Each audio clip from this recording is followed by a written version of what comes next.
welcome to Eco Café. This Eco Café program is broadcasting live show from the Eco Prescription Facebook page, and we are thrilled to introduce a groundbreaking initiative, a new cafe by Eco Prescription called Eco Café, a 12-week climate care series of empowering conversations, insightful discussion, and collaborative efforts to combat pressing issues of climate change. And today is our first session called Ecospresso.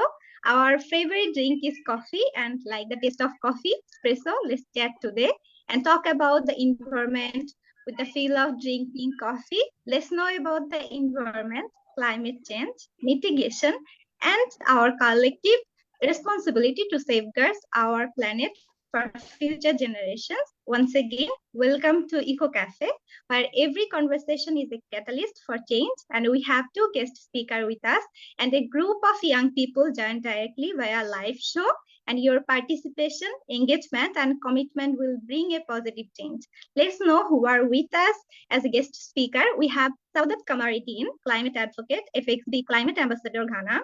Adiba Rahman, Millennium Fellow 2023, Alumni, FXB Climate Advocates Program, Undergraduate Student, Department of Anthropology, Shahjalal, University of Science and Technology, and I am Sumaiya Akter. I will be with you as a host throughout the whole session.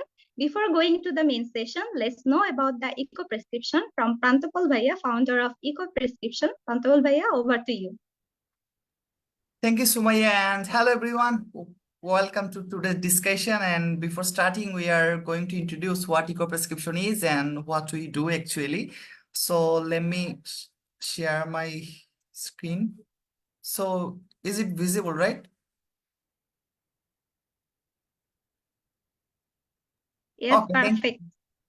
So Eco Prescription, and the name came from two SDG goals, SDG 3 and 13, which is prescription is related to some kind of health activities, and eco, some kind of climate actions, and that's all. So I'm sorry, there are some difficulties here, technical. Okay, that's all. So who are we actually? So Eco Prescription is an initiative established in 2023, most probably 5 or 6 months, and we are very small range of small scales of organizations and also an environmental initiatives. And we aim to develop an environmental sound system that will empower our children and youth to be a climate advocate. And we are also focusing to work on SDG 3, SDG 5, and SDG 13, following our motto, where health and nature converse. There is some snapshot of our activities, and from the beginning, like we already have arranged a workshop on the intersection of climate and health in collaboration of the Department of Anthropology, Shahjalal University of Science and Technology, Bangladesh, and also the FXB USA, where Dr. Natalia Linos, a social epidemiologist of Harvard University, was the guest speaker, and almost 150 participants has joined in this discussion. And secondly, we were selected as the official participant from the American Anthropological Association in 2024, just 1 month ago, and we successfully arranged a discussion session focusing on the medical anthropology and SDG 3. And moreover, some days ago, I actually, as a founder, were presented at the youth perspective on climate action as a youth speaker. And till now, our achievement, not, as you know, we are just in 5 or 6 months, and the most 3 achievement, which is we are very much pleased or blessed, you can say. Like the first achievement was the winner of the Invest in Women Idea Challenge in 2024, organized by Save the Children, where we won around 50,000 Bangladesh Taka to initiate a campaign. And also one of our youth leaders, Shatabdipal Puja, is the top 10 finalist of the USAID Youth Wellbeing Prize competition among the 4,300 applicants around the globe, and she has been selected for this. And also Eco Prescription has been selected as the fully funded trip to the World Water Forum in May 2024 in Bali, Indonesia this year. And our 2024 goals is the plant 3,000 trees all over Bangladesh, and also develop a eco-mobile games and climate-focused comic book for children, and most importantly, environmental education for youth people. And as a part of our fourth section, today we are launching our climate chat series named Eco Café, and the first session is named as the Ecospresso. And as the host is already welcomed our guest, but right now I am going to personally welcome Miss Adiba Rahman and Saudat Kamarre-Deen to this session. And that's all. That's all. Now enjoy our discussion, and thank you so much. Wow, thank you so much, Bhaiya. I just watching you, and congratulations for Eco-Prescription and Shatabdi. Also, congratulations to you. Let's move on our next main session. Dear viewers, if you have any questions for our guests, you can ask them in the comment box, and we will discuss those questions after the main session. And the effects of climate change are becoming visible all over the world as we are watching, and youth people are taking initiative on it. First of all, I would like to invite Saudat Kamarre-Deen. Can you share a specific environmental project or initiative you have been involved in that you believe has made a significant effect? What were some of the challenges you faced during its implementation, and how did you overcome them? And in your opinion, what key policy changes or developments are needed to better support youth-led climate action and sustainable development? Saudat, over to you.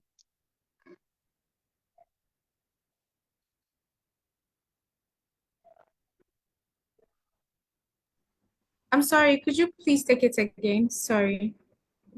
Oh, sure.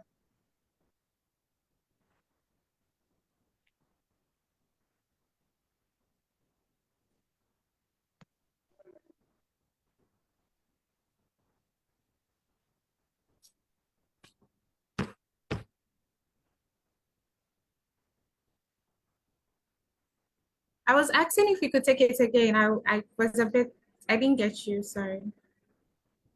Oh, should I request you? And should I repeat the question Were you asking a question, or this is why I start my presentation? Okay. I am repeating the questions again. Can you share a specific environmental project or initiative you have been involved in that you believe has made a significant impact, and what were some of the challenges you faced during its implementation, and how did you overcome them? And in your opinion, what key policies or environments are needed to be better support youth-led climate action and sustainable development? Okay, all right. Yes, I got them now. Thank you.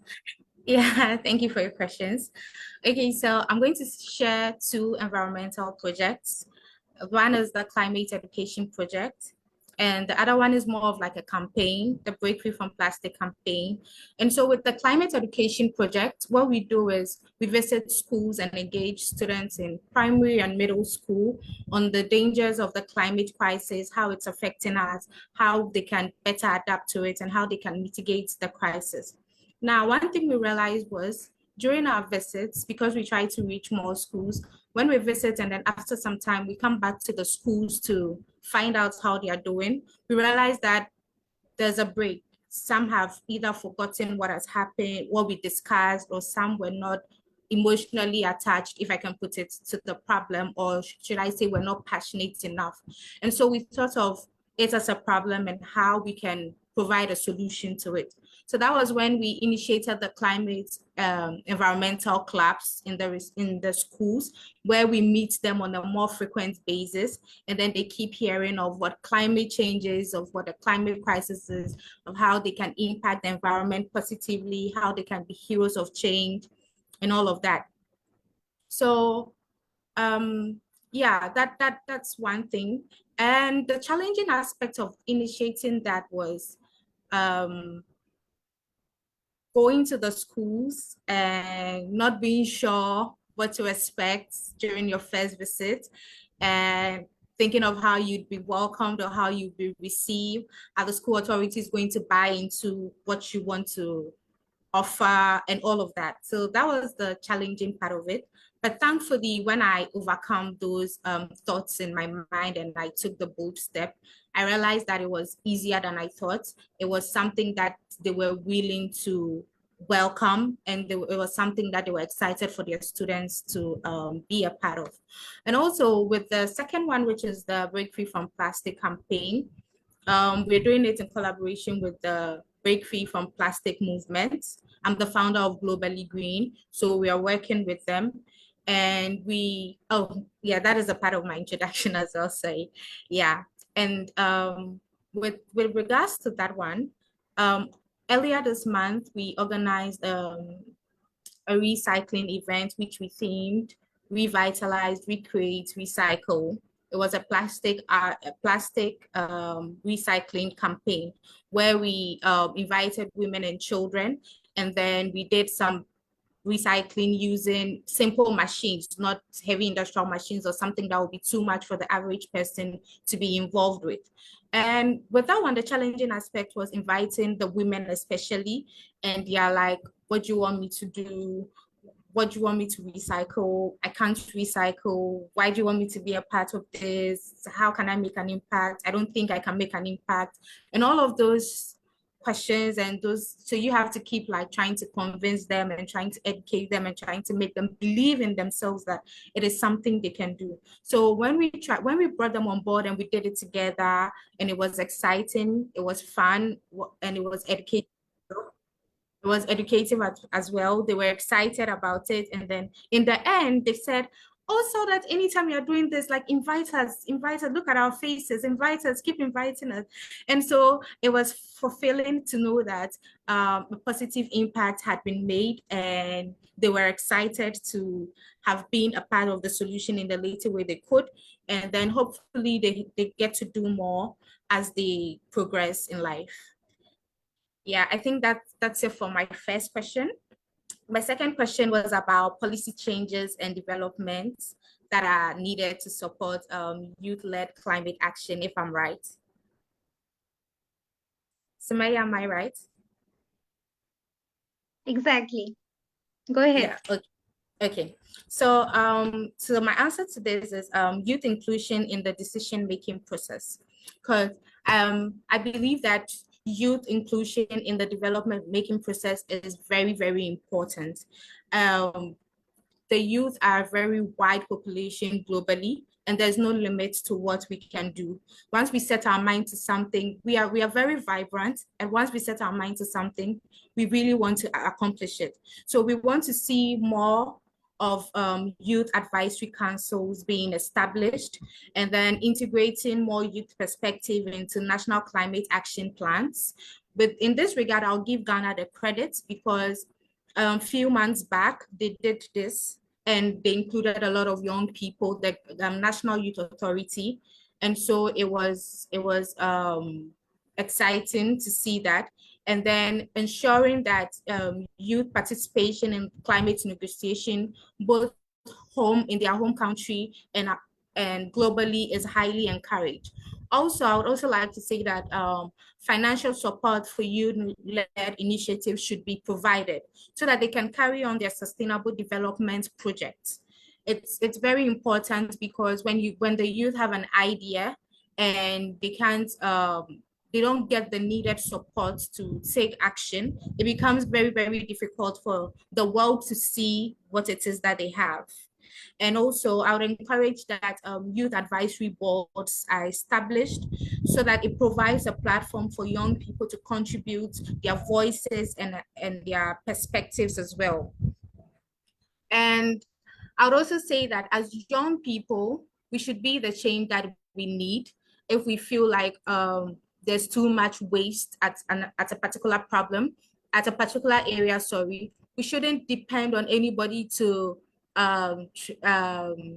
be the solution, or say, oh, I'm expecting this person to do this, or I'm expecting this person to do that. We should be the change we want to see. We should work together, share ideas, come up with innovative solutions, and then recommend good ideas and solutions to all these climate crises or environmental problems that we see all around us. Thank you. Thank you so much, Saudat. Thank you so much for sharing overview of your environmental initiatives and as well as the challenges you face during the implementation and your efforts to overcome those things. Especially you you mentioned that be the change we need and try to make believe that I can do better. And youth inclusions like decision making process, invest in youth-led initiatives, education, capacity building, or youth employment and entrepreneurship, climate advocacy, equality, etc. Definitely needs policy changes need to be better supportive. Thank you so much once again. And now I'm going to Adiba Rahman.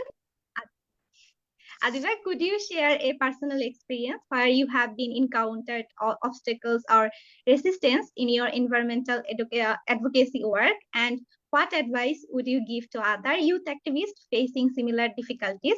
From your perspectives, how can youth-led initiatives contribute to advancing the goals of SDG 13 and promoting environmental sustainability? Adiba.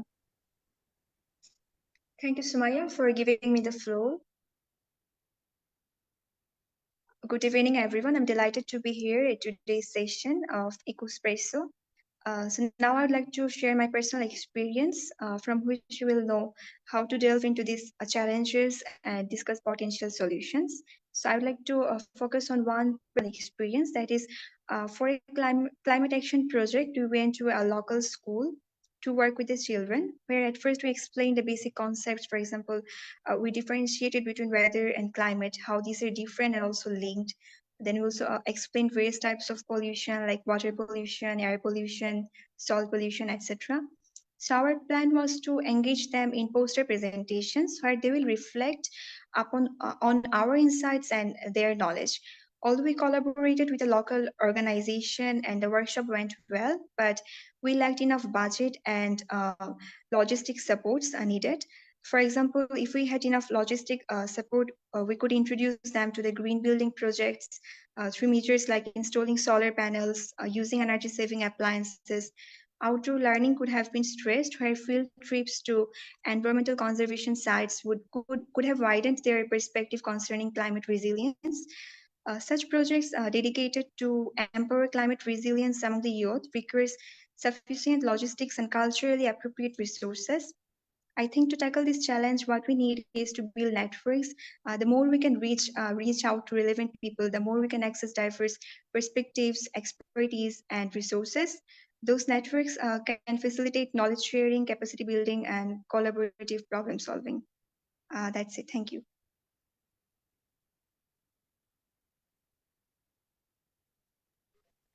Thank you so much, Adiba, for your valuable words. And your experience underscores the importance of collaborative efforts in addressing climate environmental issues. Exactly, as you mentioned, innovation, creativity, community engagement, and mobilization, as well as awareness raising we need. And that's all. Innovation, youth empowerment, leadership can contribute to advancing the goals of SDG 13.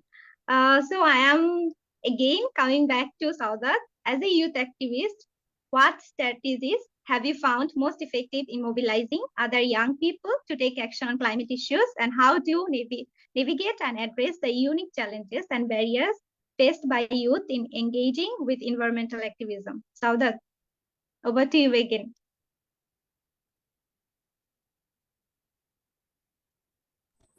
Saudat, okay, can you hear me? Thank you for your question.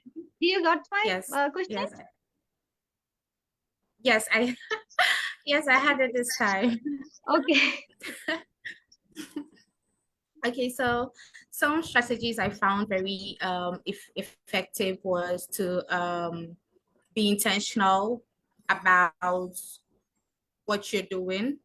And because if you're not so intentional, you want to mobilize people and you do not have like an exact intention why you're doing it, it becomes, first of all, difficult for you, and trying to mobilize more people becomes more difficult. And so one, you have to be very intentional, know exactly what it is that you're doing. And two, you have to be resilient, because sometimes you try, you think you have the steps in order, you think you have it all figured out, and then when it's time to take action, you do not get the response that it is that you were expecting, or the response that it is that you envisioned. And so it becomes a bit frustrating, and the process becomes a bit tiring. And if you don't take care, you'd be discouraged. But then you have to be sure of what you're doing. You have to be resilient. You should have your target and try to meet your target. And also you have to persevere. Like, no matter what comes your way, maybe you have a way that you planned for it to go. You planned on a way to mobilize people. You planned that when you go, everyone receives you with an open arm. But then when you go and then you try to mobilize all these people to take action, they are hesitant. They keep asking all the questions you do not see coming. Why should I take action? How does it concern me? How can I make a difference? I don't see myself making a difference. And so it becomes your responsibility to then inform them about how they can make an effort, or how they can make an impact, how they can make a difference in their community, starting from their homes, their family, their friends, how they can inform them, trying to get them to know more about the climate crisis, what it is in the first place, how it is affecting them. Real life impact really make a difference when trying to mobilize more people to take action, especially young people to take action. You link the why to what they're experiencing physically, and then you tell them, this is what is happening and this is the reason. And so you give them a reason to believe you and to keep the message and research more, read more.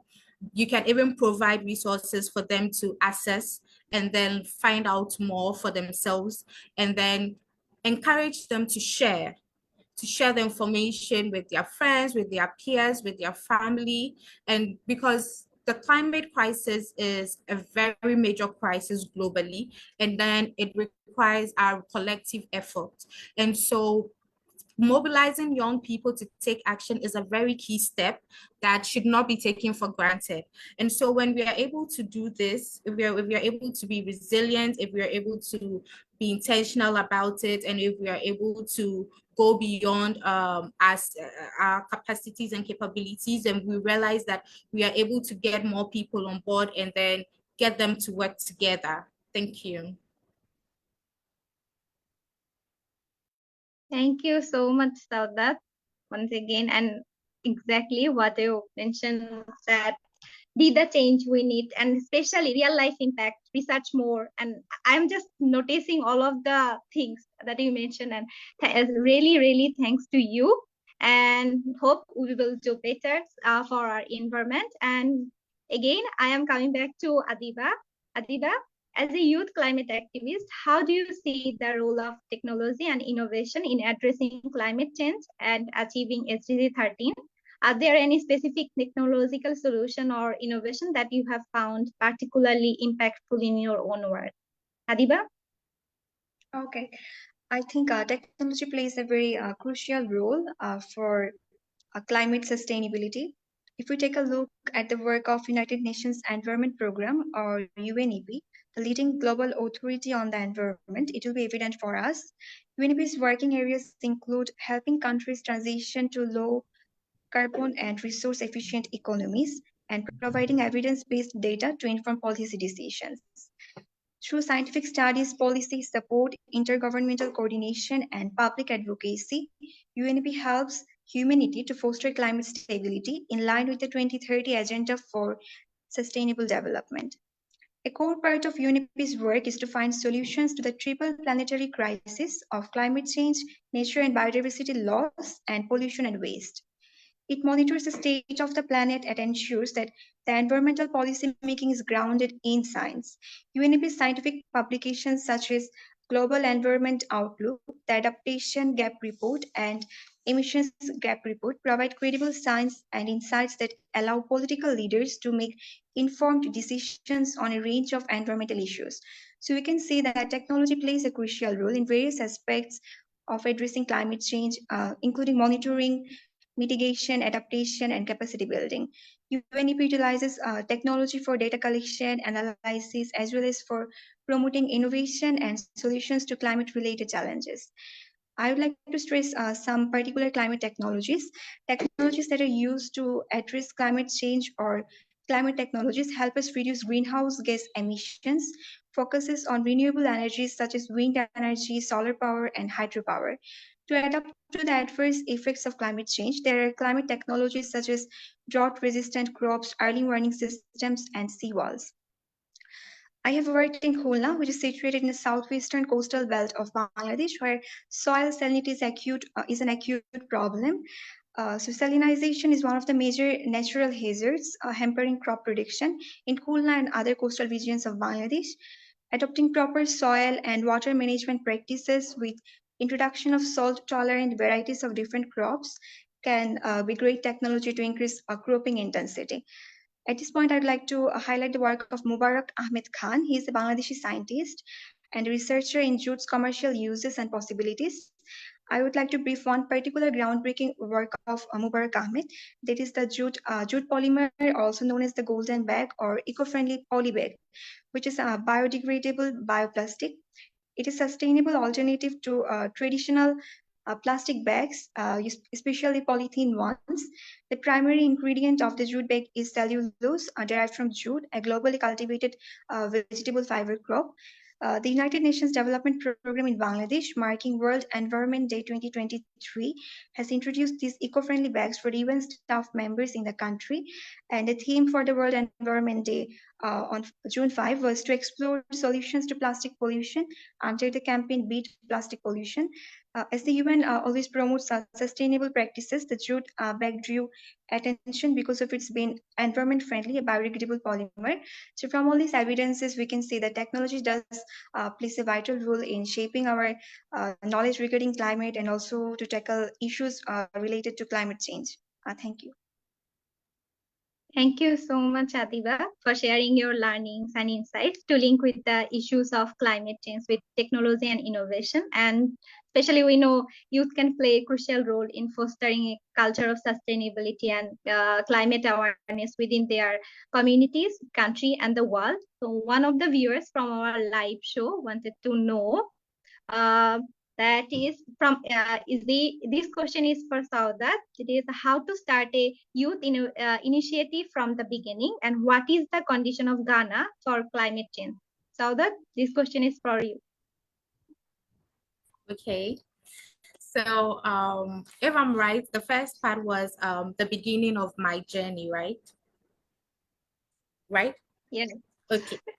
This is a question I love answering. So I call myself the disappointed medical doctor. Yes, because growing up, all I ever saw myself do was to become a medical doctor. I didn't for once even imagine myself being an environmentalist or being an advocate or being in the climate sector, nothing of that.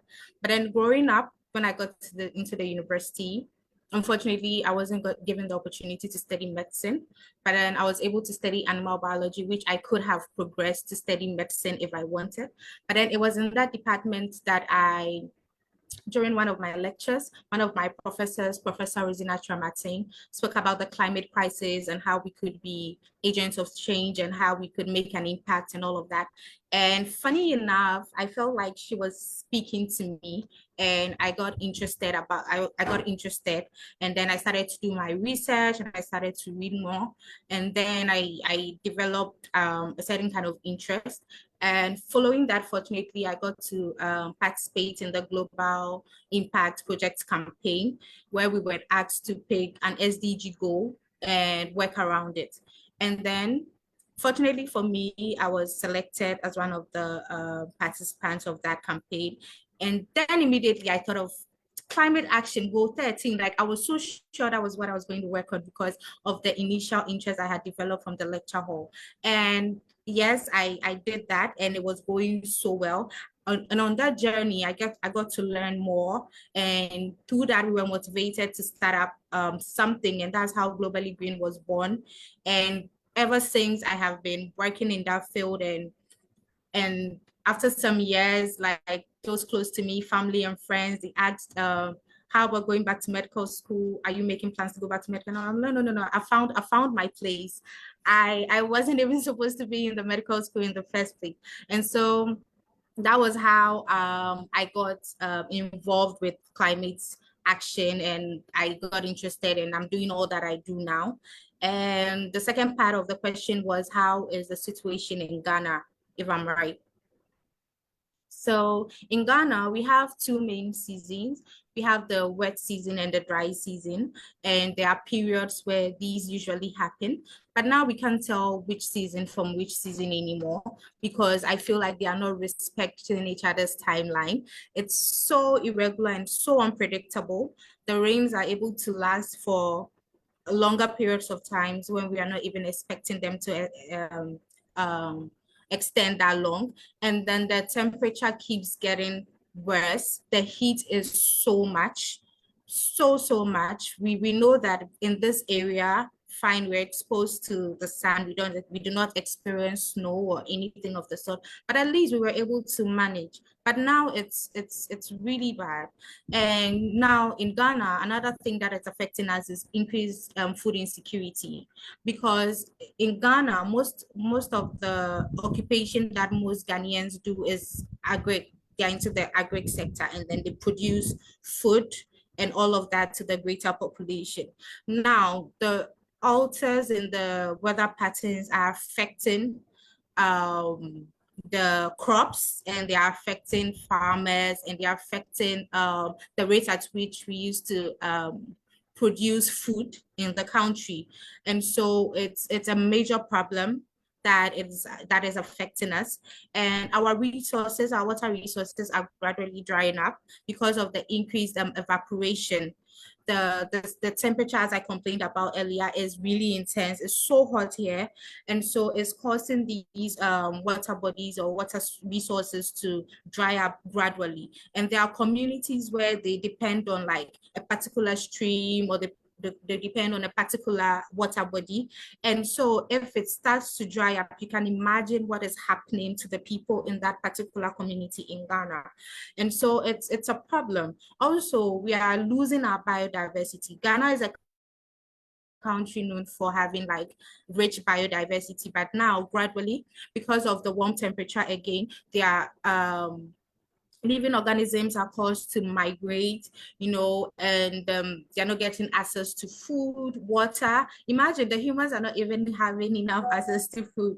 Imagine the animals. If they could, maybe at first they could, birds, for example, could get like fruit from a number of trees in a particular area, but now they visit the place, and then the trees are not able to produce like enough fruits and all of that.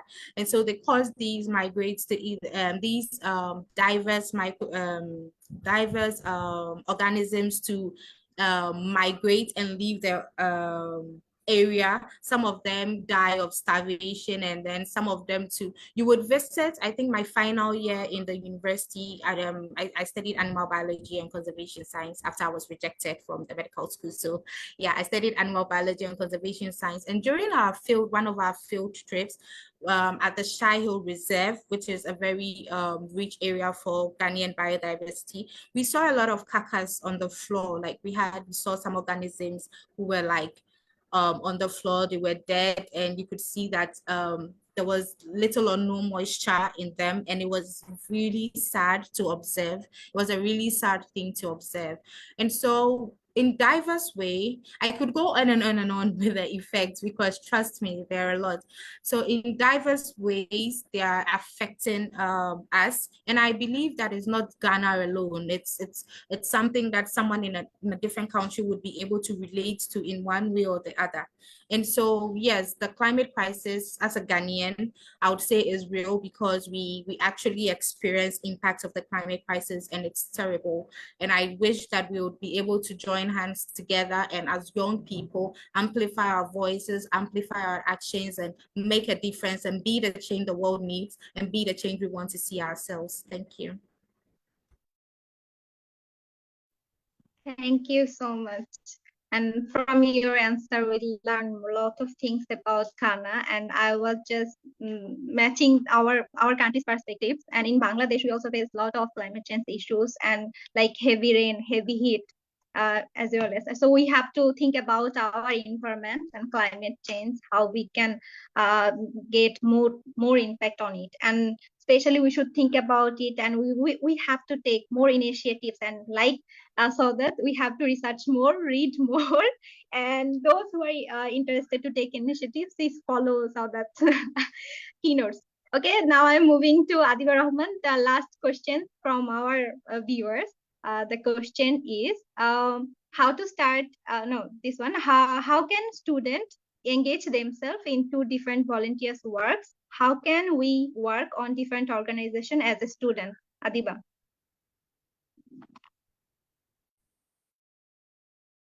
You have to unmute yourself. I didn't notice, sorry. Okay, so I think the students can participate and be members of different organizations because as they're young, they can bring very vibrant perspectives in the table. They can provide a fresh point of views, innovative solutions, and boundless energy to the table, driving meaningful action on climate change. They can raise awareness, as you say, that we can research more and learn more. So the students can know, at first they can educate themselves more on the climate issues, and then they can make the mass people know about the facts. And we can also implement grassroots projects aimed at mitigating the effects of climate change and promote sustainable practices. Moreover, youth-led initiatives have the power to inspire widespread societal engagement, fostering a sense of collective responsibility towards environmental impact and encouraging collaborative efforts across communities and nations. Through the activism, innovation, and determination, young leaders are playing a crucial role in shaping a more sustainable and resilient future for generations to come. Together, they can make a big difference in making sure that we take care of the earth for the future. Now we were telling about organizations. If I give one example, that is of Jago Foundation, a non-profit organization that empowers unprivileged individuals and communities in Bangladesh.